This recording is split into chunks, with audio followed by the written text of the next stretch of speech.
Hi everybody, Carla here. I wanted to share a short story with you tonight. It's by the French master of the short story himself, Guy de Maupassant. In his time, he wrote over 300 short stories, and I'm totally obsessed with him and his writing. If you like stories like this, I ask you to please subscribe to the channel here. And also in the description, you will find links to the podcast. It's on your favorite platforms. And I would ask you to please subscribe to the podcast as well as to this YouTube channel. And you'll also find the link where you can get some great Carla Reads the Classics merchandise. So here, I give you In the Wood by Guy de Maupassant. As the mayor was about to sit down to breakfast, word was brought to him that the local policeman with 2 prisoners was waiting for him at the Hotel de Ville. He went there at once and found old Hocqueur standing guard before a middle-class couple whom he was regarding with a severe expression on his face. The man, a fat old fellow with a red nose and white hair, seemed utterly dejected, while the woman, a little roundabout individual with shining cheeks, looked at the official who had arrested them with defiant eyes. "What is it? What is it, Hocqueur?" The local policeman made his deposition. He had gone out that morning at his usual time in order to patrol his beat from the forest of Champeaux as far as the boundaries of Argenteuil. He had not noticed anything unusual in the country except that it was a fine day and that the wheat was doing well, when the son of old Bradel, who was going over his vines, called out to him, "Here, Daddy Hocqueur, go and have a look at the outskirts of the wood. In the first thicket you will find a pair of pigeons who must be 130 years old between them." He went in the direction indicated, entered the thicket, and there he heard words which made him suspect a flagrant breach of morality. Advancing, therefore, on his hands and knees as if to surprise a poacher, he had arrested the couple whom he found there. The mayor looked at the culprits in astonishment, for the man was certainly 60, and the woman 55 at least, and he began to question them, beginning with the man, who replied in such a weak voice that he could scarcely be heard. "What is your name?" "Nicholas Borain." "Your occupation?" "Haberdasher in the Rue des Martyrs in Paris." "What were you doing in the wood?" The haberdasher remained silent, his eyes on his fat paunch and his hands hanging at his sides, and the mayor continued, "Do you deny what the officer of the municipal authorities states?" "No, monsieur." "So you confess it?" "Yes, monsieur." "What have you to say in your defense?" "Nothing, monsieur."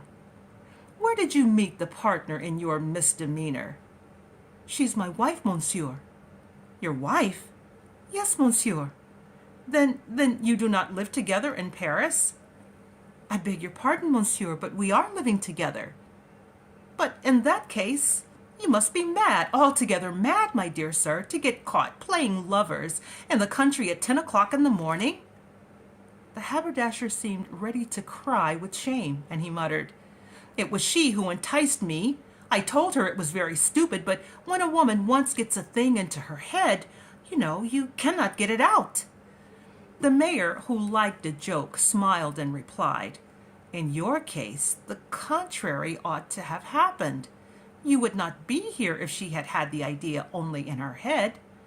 Then Monsieur Borain was seized with rage, and turning to his wife, he said, "Do you see what you have brought us to with your poetry? And now we shall have to go before the courts at our age for a breach of morals, and then we shall have to shut up the shop, sell our goodwill, and go to some other neighborhood. That is what it has come to." Madame Borain got up, and without looking at her husband, she explained herself without embarrassment, without useless modesty, and almost without hesitation. "Of course, monsieur, I know that we have made ourselves ridiculous. Will you allow me to plead my case like an advocate, or rather like a poor woman?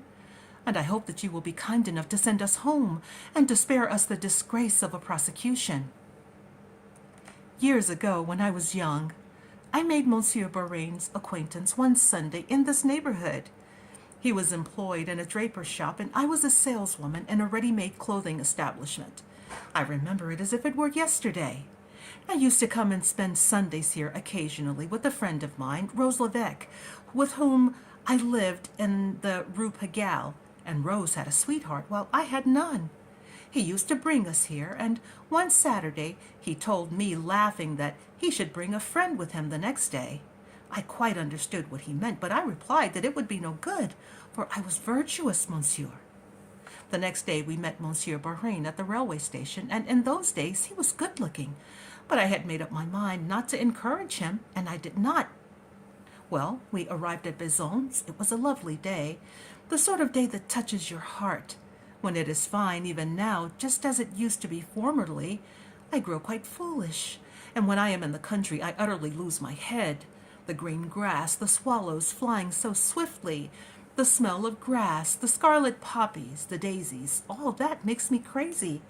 It is like champagne when one is not accustomed to it.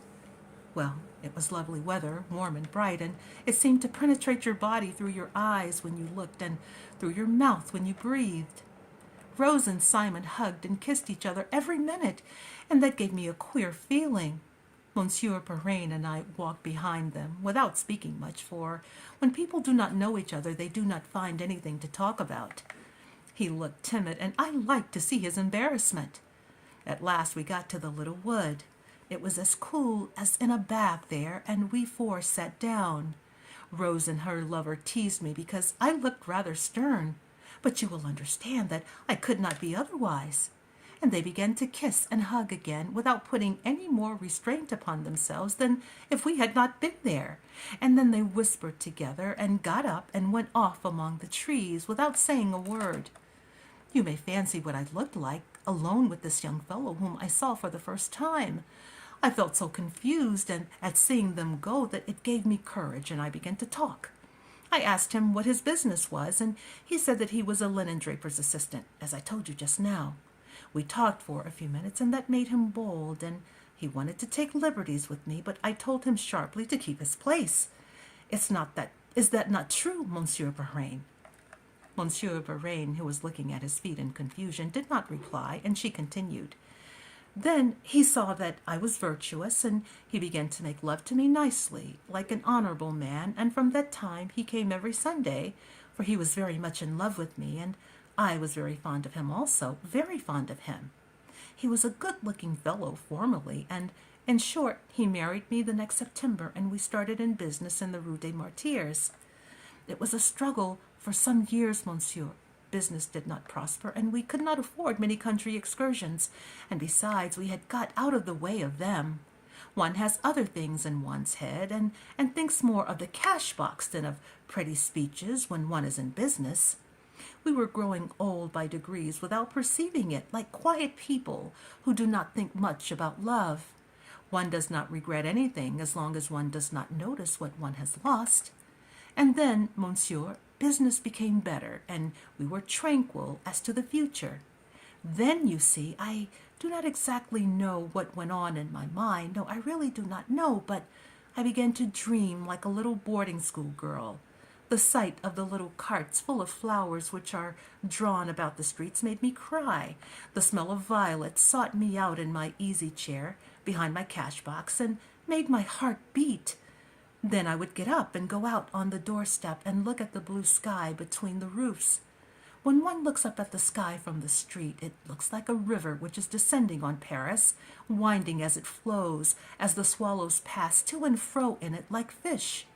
These ideas are very stupid at my age, but how can one help it, monsieur, when one has worked all one's life? A moment comes in which one perceives that one could think, for 20 years I might have gone and had kisses in the woods like other women. I used to think how delightful it would be to lie under the trees and be in love with someone. And I thought of it every day and every night. I dreamed of the moonlight on the water until I felt inclined to drown myself. I did not venture to speak to Monsieur Bahrain about this at first. I knew he would make fun of me and send me back to sell my needles and cotton. And then, to speak the truth, Monsieur Bahrain never said much to me, but when I looked in the glass, I also understood quite well that I no longer appealed to anyone. Well, I made up my mind, and I proposed to him an excursion into the country, to the place where we had first become acquainted. He agreed without mistrusting anything, and we arrived here this morning about 9 o'clock. I felt young again when I got among the wheat, for a woman's heart never grows old. And really, I no longer saw my husband as he is at present, but just as he was formerly. That I will swear to you, monsieur. As true as I am standing here, I was crazy. I began to kiss him, and he was more surprised than if I had tried to murder him. He kept saying to me, "Why, you must be mad. You are mad this morning. What is the matter with you?" I did not listen to him. I only listened to my heart, and I made him come with me into the wood. That is all. I have spoken the truth, Monsieur Le Marie. The whole truth. The mayor was a sensible man. He rose from his chair, smiled, and said, "Go in peace, madame, and when you visit our forests again, be more discreet." And that's the end of the story. I really, really like this story. As I said before, if you like stories like this, you can find more on the podcast, which will be in the description, which the link for which you will find in the description. And I would also ask you to please subscribe to the podcast as well as to this YouTube channel. Also check the description for the link where you can find Carla Risa Classics merchandise. So thanks again for watching this video. Until next time.